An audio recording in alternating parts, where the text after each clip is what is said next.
목 어딘가 자꾸 끼어서 거리고 삼켜도 뱉어도 또 생기는 가래 때문에 괴로운 분들이 지금 이 영상을 보고 계실 텐데요.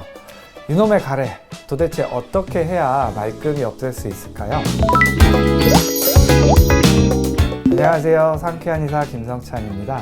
인터넷을 찾아보면 가래를 없애는 수많은 방법들이 있죠. 그런데 그 방법대로 해서 효과를 보셨나요? 그렇지 않아서 이 영상을 보고 계실 겁니다. 오늘은 가래를 없애는데 정말 효과가 있는 치료 관리법 딱 정해서 알려드릴게요. 가래는 언제 많아지나요? 일반적으로 감기 걸리고 나서 콧물, 가래가 많아지는데요.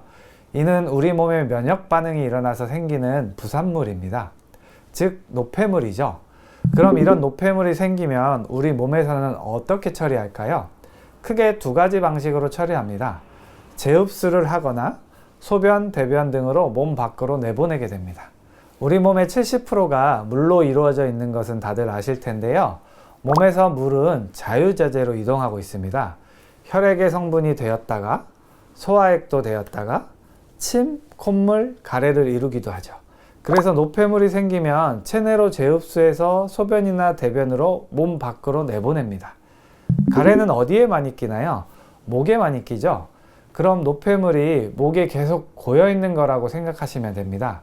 우리가 앉아 있거나 서 있으면 중력이 작용하기 때문에 목을 거쳐 심장을 통해 소변으로 빠져줘야 하는데 목에서 정체가 생기는 겁니다. 이런 노폐물을 처리해 주는 게 림프액입니다. 가래가 생기면 목에 무언가 낀 듯한 목 이물감, 간질간질, 캑캑, 기침이 동반됩니다. 가래가 꼈지만 정말 심한 경우가 아니면 우선 가래 없애는 방법 찾아보시잖아요. 대부분 충분한 물 섭취, 가습기 사용하기, 금연, 금주하기 등의 내용이 많습니다. 이런 내용들이 관리 차원에서는 도움이 될 수 있습니다. 하지만 치료가 될까요? 안 됩니다.